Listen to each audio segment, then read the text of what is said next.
사랑하는 여러분, 처가집 야담에 오셨을 진심으로 감사드립니다. 행복하고 편한 시간 되시길 바라겠습니다. 구독과 좋아요 한 번씩 눌러주시면 저에게 아주 큰 힘이 될 수 있습니다. 사랑합니다. 여러분, 안녕하세요. 오늘 제가 들려드릴 이야기는 아주 오랜 옛날 깊은 산속 어느 마을에서 일어났던 일입니다. 이것은 단순한 이야기가 아닙니다. 이것은 생명이 생명을 구하는 이야기이고 사랑이 어떻게 사랑으로 되돌아오는지를 보여주는 이야기입니다. 그리고 가장 중요하게 이것은 우리 모두의 가슴 속에 있는 그 따뜻한 마음에 대한 이야기입니다. 편안한 마음으로 들으시기 바랍니다. 전해지기로는 조선의 북녘 산줄기가 깊고도 깊던 시절이 있었다고 합니다. 하늘과 땅 사이를 잇는 듯한 골짜기 하나가 있었다 하는데 그곳엔 세상살이의 괴로움을 품은 바람이 지나가곤 했습니다. 밤이면 짐승들과 신령들이 소리 없이 발자국을 남기곤 했다지요. 오늘 제가 들려드릴 이야기는 그 깊은 산에서 비롯된 일입니다. 사람인지 짐승인지 누가 누구를 살렸는지조차 헷갈리는 묘하고도 기이한 인연의 이야기입니다. 이제 그 이야기의 문을 열어보겠습니다. 그 마을엔 춘돌이라고 불리는 한 젊은이가 있었습니다. 남의 집에 들어가 하루하루 일을 해서 몸과 마음을 팔아먹고 사는 그런 처지였습니다. 소위 말해 머슴이라고 불리던 신분이었지요. 하지만 그 마음만큼은 어떤 누구도 꺾을 수 없는 것이었습니다. 마치 맑은 샘물처럼 깊은 산속 어둠 속에서도 빛을 잃지 않는 그런 마음이었습니다. 춘돌이는 매일 새벽 전에 일어나 밭을 갈고 나무를 하고 밥을 짓고 물을 길어 올렸습니다. 힘 있는 양반의 집에서 일하는 것이 다였으나 저녁이면 그는 자신의 집으로 돌아갔습니다. 그곳에는 자신을 기다리는 어머니가 있었기 때문입니다. 병 많은 어머니, 하지만 누구보다 강단 있으신 어머니가 말입니다. 그 어머니는 춘돌이가 돌아오는 것을 기다렸습니다. 우리 춘이 잘 일했니? 하루하루 반복되는 그 말씀이 춘돌이를 살게 했습니다. 그것이 춘돌이에겐 다였습니다. 그런데 말입니다. 어느 초여름의 일이었습니다. 춘돌이가 일을 마치고 어머니 계신 작은 집으로 돌아왔을 때 뭔가 평소와 다른 침묵이 그곳을 감싸고 있었습니다. 마당은 조용했고 대문을 열고 들어가는 순간부터 춘돌이는 알 수 있었습니다. 무언가 크게 잘못되었다는 것을. 어머니. 춘돌이가 안으로 뛰어들었을 때 그는 어머니의 침상을 봤습니다. 어머니께서 침대 위에 누워 계셨습니다. 어떤 움직임도 없이 마치 돌처럼 가만히 누워만 계셨던 것입니다. 어머니? 어머니. 춘돌이가 어머니의 손을 잡았을 때 그 손은 차가웠습니다. 아니, 뜨거웠습니다. 마치 불에 타고 있는 것처럼 불에 달구어진 돌처럼 뜨거웠던 것입니다. 어머니. 춘돌이의 목소리는 떨렸습니다. 그리고 어머니는 아주 천천히, 아주 힘들게 눈을 떠셨습니다. 그 눈빛을 보는 순간 춘돌이는 알았습니다. 자신의 인생에서 가장 무서운 순간이 시작되었다는 것을. 춘아, 내가 좀... 어머니의 목소리는 마치 가을 낙엽이 말라가며 지면을 스칠 때의 그런 소리였습니다. 아주 가늘고, 아주 약하고, 아주 슬픈. 내가 좀 누워만 있어야겠구나. 그 말씀이 춘돌이의 가슴을 철렁 내려앉히게 했습니다. 어머니는 평생을 아파본 적 없는 분이었습니다. 어떤 추위 속에서도 어떤 힘든 날씨 속에서도 어머니는 일어나 계셨습니다. 춘돌이를 보살피기 위해서 말입니다. 그런 어머니가 침상에서 일어나지 못한다니 그것은 춘돌이에게는 세상이 무너지는 소식과 같았습니다. 어머니, 제가 의원을 모셔오겠습니다. 춘돌이는 서둘러 마을의 의원을 찾아갔습니다. 의원은 어머니를 살펴봤습니다.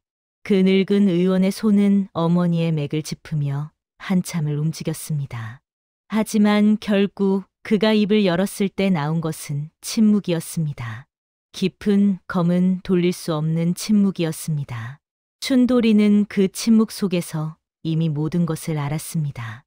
하지만 그래도 묻지 않을 수 없었습니다.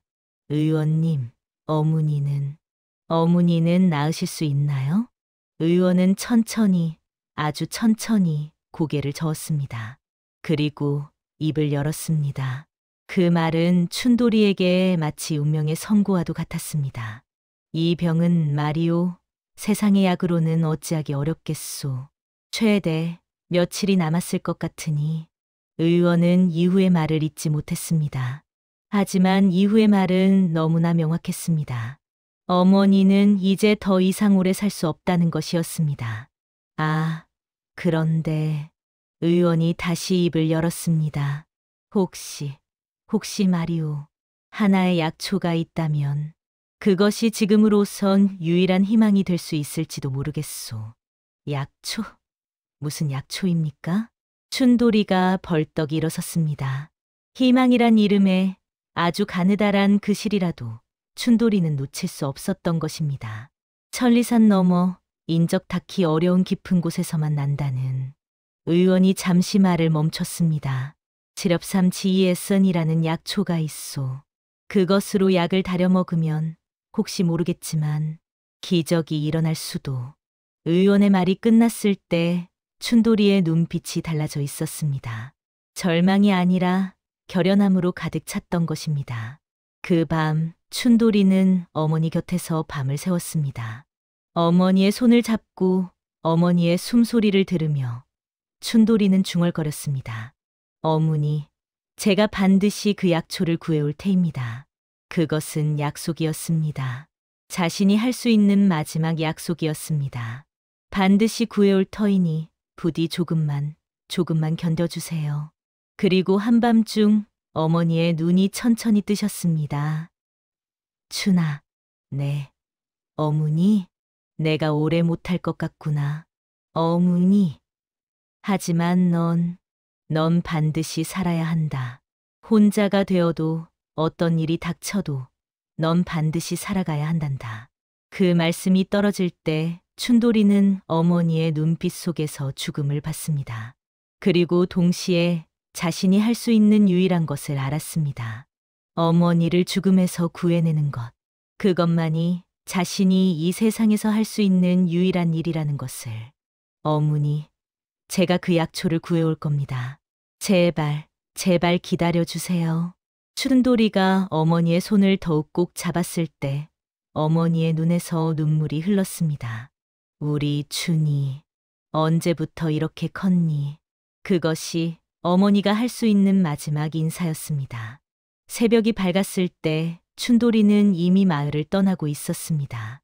작은 자루 하나, 물통 하나, 그리고 어머니를 살리겠다는 맹렬한 마음 하나.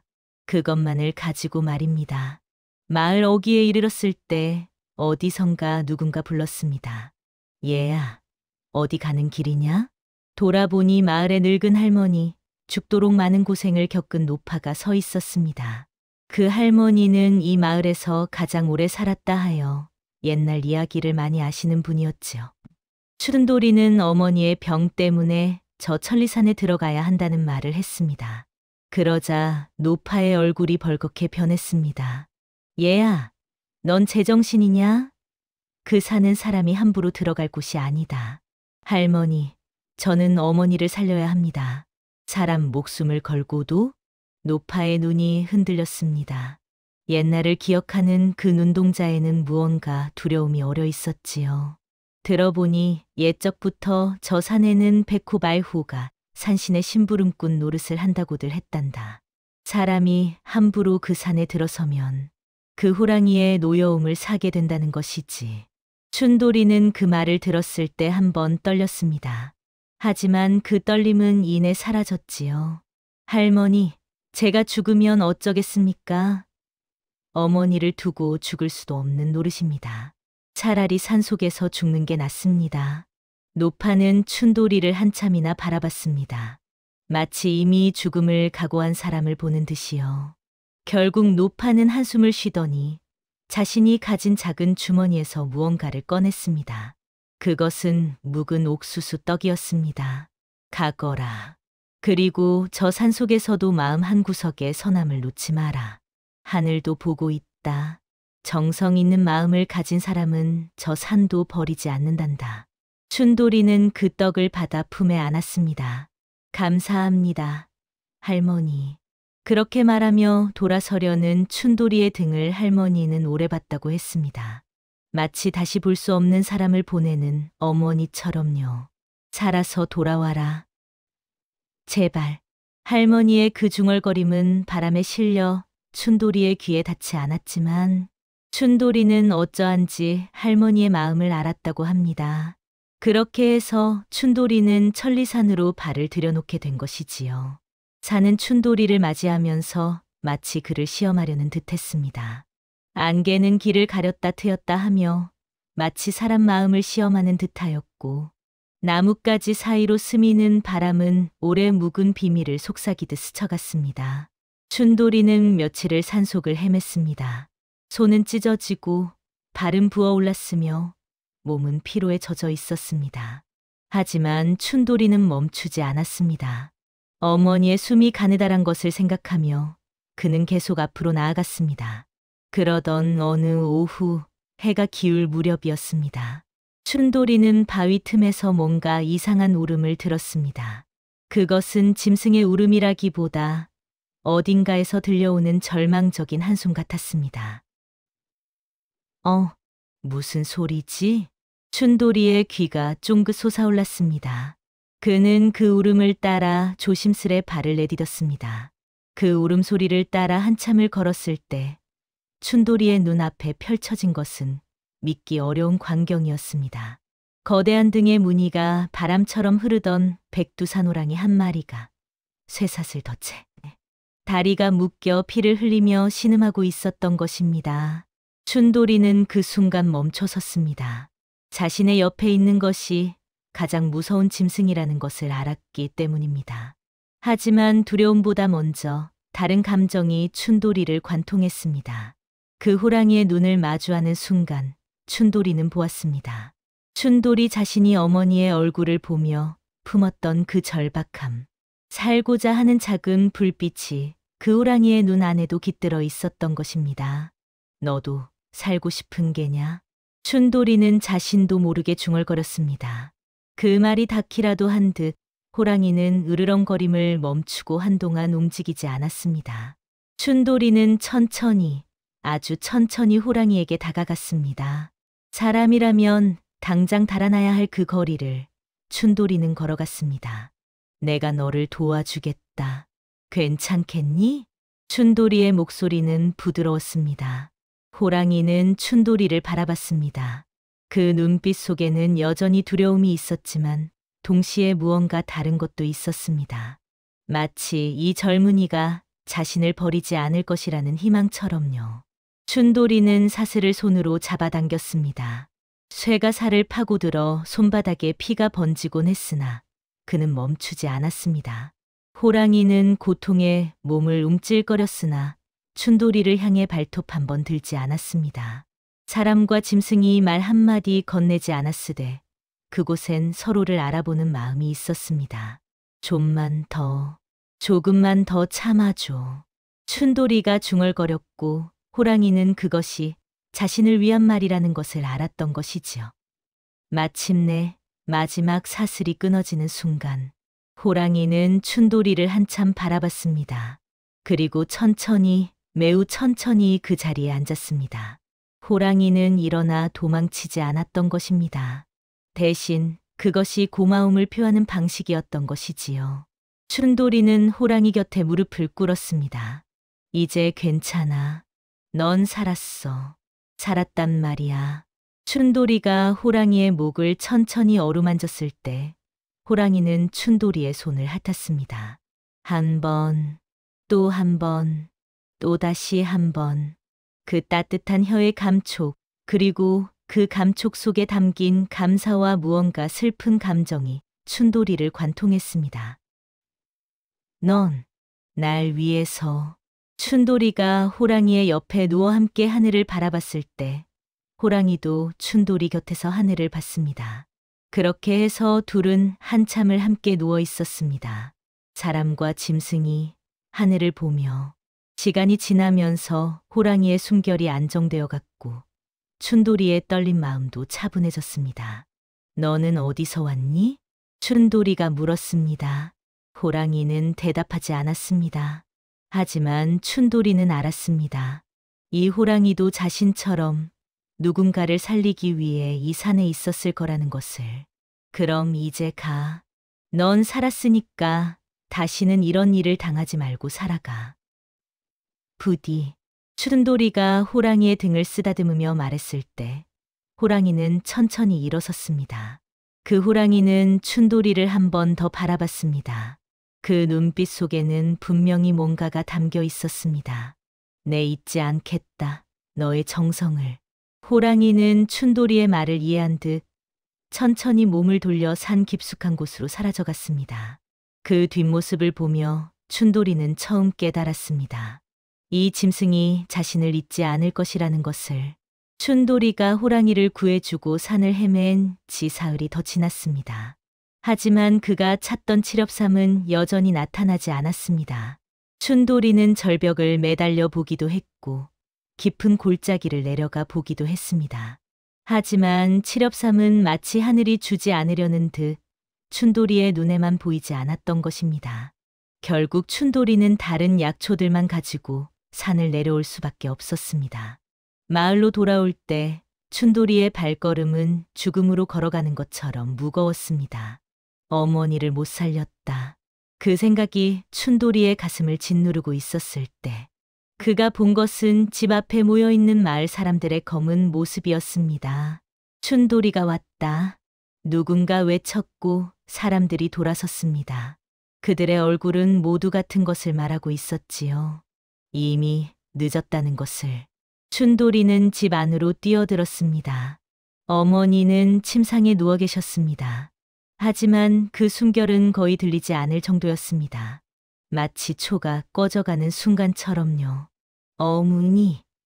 춘돌이가 어머니의 손을 잡았을 때 어머니의 눈이 아주 천천히 떠졌습니다.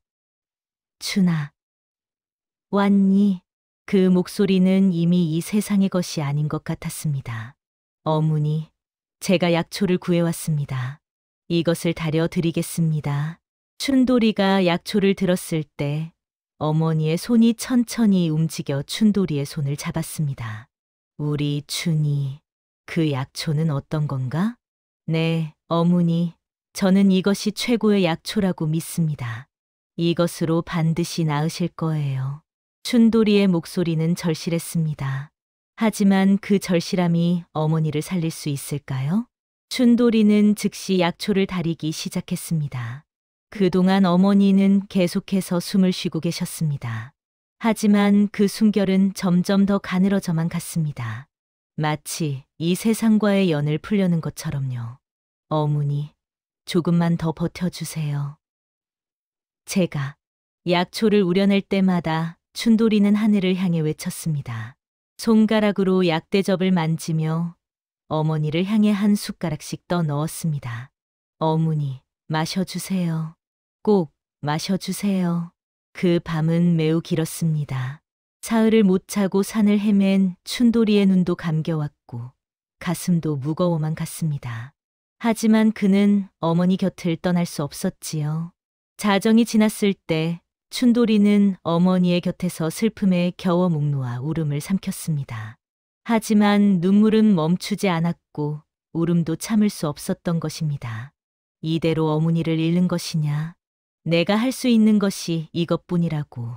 이건 너무... 그 한숨 어린 중얼거림 속에 춘돌이는 자신의 무력함을 느꼈습니다. 그리고 그것이 더욱 그의 마음을 짓눌렀던 것이지요. 그날 밤 어머니의 방은 촛불 하나만이 밝히고 있었습니다. 춘돌이는 어머니의 침상 옆에 무릎을 꿇고 자신이 할 수 있는 유일한 것을 했습니다. 기도였습니다. 손을 모아 하늘을 향해, 조상을 향해, 산의 신령을 향해 기도했습니다. 어느 신이라도 제 어머니를 살려주소서. 제가 무엇이 부족합니까? 제 목숨이라도. 그 기도는 끝나지 않았습니다. 한밤중 자정을 넘어 이른 새벽까지 계속되었지요. 그리고 그 순간 그것이 일어났습니다. 쿵, 쿵, 쿵. 집 밖에서 묵직한 발소리가 들렸습니다. 마치 땅 전체가 진동하는 것처럼요. 춘돌이의 몸이 경직되었습니다. 그 발소리는 사람의 것이 아니었거든요. 뭐야? 춘돌이가 떨리는 발로 문으로 다가갔습니다. 그리고 천천히, 아주 천천히 문을 열었지요. 그 순간 춘돌이의 숨이 멎을 뻔했습니다. 그곳에 서 있는 것은 그 백두산 호랑이였습니다.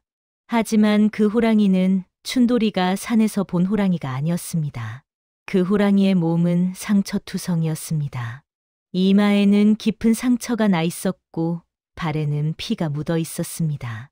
그 거대한 몸뚱이가 자잘하게 떨리고 있었으며 호흡은 가빴습니다. 그 호랑이는 춘돌이를 바라봤습니다. 그 눈빛 속에는 공포나 맹렬함이 아니라 다만 깊은 슬픔만 있었지요. 호랑이는 천천히 매우 조심스럽게 입을 열었습니다.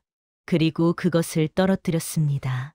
7개의 연초록 잎이 달린 아름답고도 신비로운 그 약초가 춘돌이의 발 앞에 떨어졌던 것입니다. 춘돌이는 그것을 보는 순간 무엇이 일어나고 있는지 알 수 없었습니다. 넌 어떻게? 춘돌이가 떨리는 목소리로 물었을 때 호랑이는 천천히 춘돌이에게 한 발 다가섰습니다. 그리고 춘돌이의 손등을 핥았습니다. 한 번, 또 한 번, 또다시 한 번. 그 따뜻한 혀의 감촉, 그리고 그 감촉 속에 담긴 감사와 이별의 마음이 춘돌이를 관통했습니다. 넌 날 위해서. 춘돌이가 호랑이의 목을 감싸려 했을 때 호랑이는 천천히 몸을 일으켰습니다. 그 움직임이 얼마나 힘들었는지 호랑이는 다리를 절뚝거렸습니다. 가지 마라. 제발. 하지만 호랑이는 이미 돌아서 있었습니다. 그 뒷모습을 보며 춘돌이는 처음 깨달았습니다. 이 짐승이 무엇을 했는지를, 절벽 위의 칠엽삼을 구하기 위해 얼마나 많은 상처를 입었는지를, 그 절망적인 여행 속에서 얼마나 많은 시간을 버텨냈는지를, 그리고 그 모든 것이 우연이 아니라 누군가의 깊은 사랑이었다는 것을 말이지요. 춘돌이는 그 뒷모습을 보며 무릎을 꿇었습니다. 고마웠습니다. 정말로 고마웠습니다.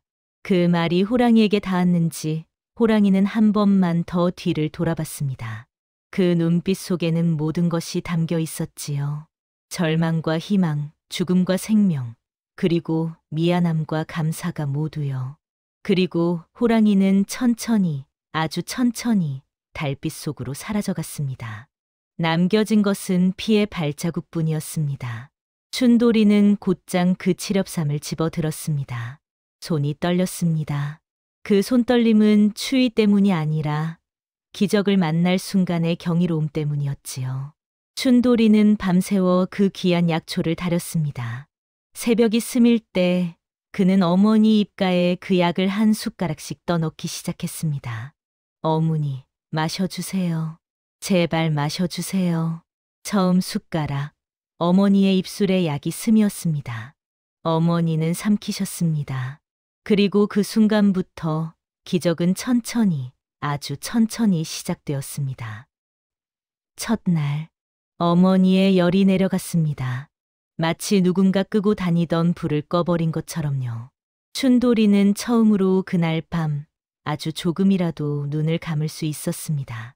둘째 날, 물 한 잔만 줄 수 있겠니? 그 목소리, 그 가냘픈 목소리가 춘돌이를 깨어내었습니다. 춘돌이는 물을 떠 어머니께 드렸고 어머니는 그것을 마셨습니다. 그 순간 춘돌이의 눈에는 눈물이 흘렀습니다. 손을 모아 하늘을 향해 감사했습니다. 셋째 날, 어머니의 눈동자가 초점을 맞추기 시작했습니다. 춘아, 내가 어디 있는 거냐? 어머니, 당신은 집에 계신 겁니다. 약초가 효과를 봤어요. 어머니는 천천히 고개를 돌려 춘돌이를 바라봤습니다. 그 시선 속에는 서서히 생명이 돌아오고 있었습니다. 넷째 날, 도와주거라. 내가 일어나고 싶구나. 그 말씀에 춘돌이는 어머니의 팔을 조심스레 받았습니다. 어머니는 천천히, 아주 천천히 일어나셨습니다. 어머니가 침상에서 일어난 그 순간, 춘돌이는 자신도 모르게 목 놓아 울음을 터뜨렸습니다. 어머니, 자르셨어요. 자르셨단 말이에요. 어머니는 아들의 어깨에 기대어 함께 울었습니다. 그 눈물은 고통의 눈물이 아니라 살아남은 자의 감사의 눈물이었습니다. 우리 춘이, 그 산에서 뭘 만났니? 그런 귀한 약초를 어떻게?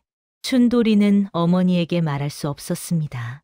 그 깊은 산 속에서 죽음 앞에서 자신을 구해준 그 영웅 같은 호랑이의 이야기를. 그 이야기는 마치 세상과 저 세상 사이 그 경계에 머물러 있는 듯했기 때문이었습니다.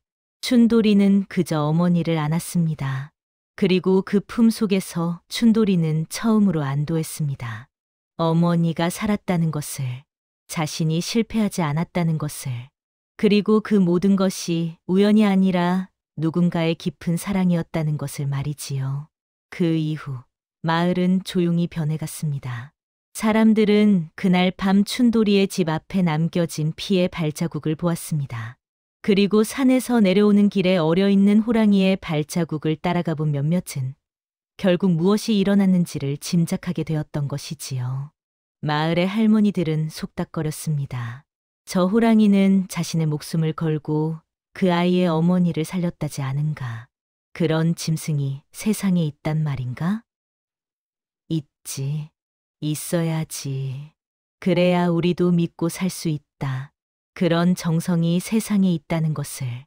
그 이후로 마을 사람들은 산의 덫을 놓지 않았습니다.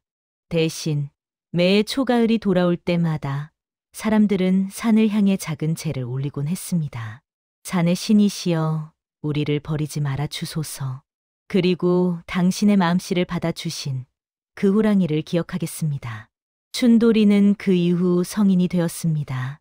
어머니는 완전히 회복되셨고 춘돌이는 이제 더 이상 남의 집 머슴이 아니라 자신의 집을 지키는 주인이 되었지요.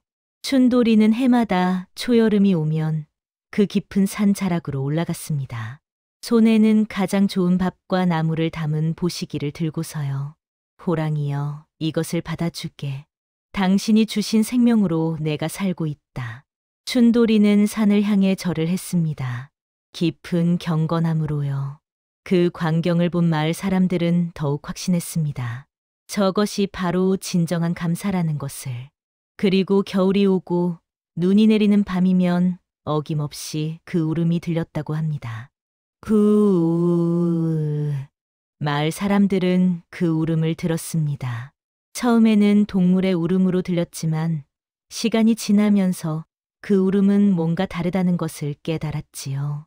그것은 마치 감사의 울음, 살아있음의 울음, 그리고 절대로 잊지 않겠다는 아주 깊은 사랑의 울음 같았습니다.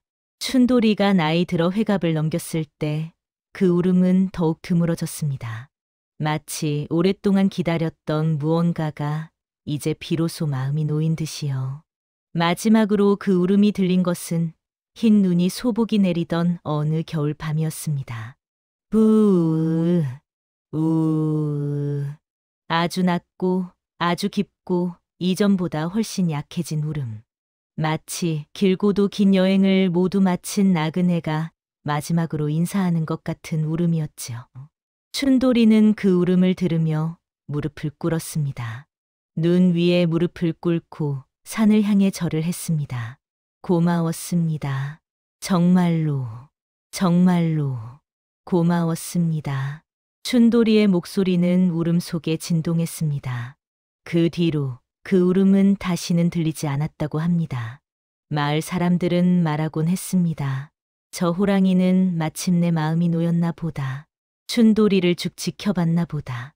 그 아이가 잘 자라서 어머니를 모셨고 자기도 이제 늙었으니 이제 가도 된다고 생각한 거겠지. 그래, 그럴 거야. 빚을 다 갚은 마음이 놓이는 법이니. 그리고 사람들은 이 이야기를 후대에 전했습니다.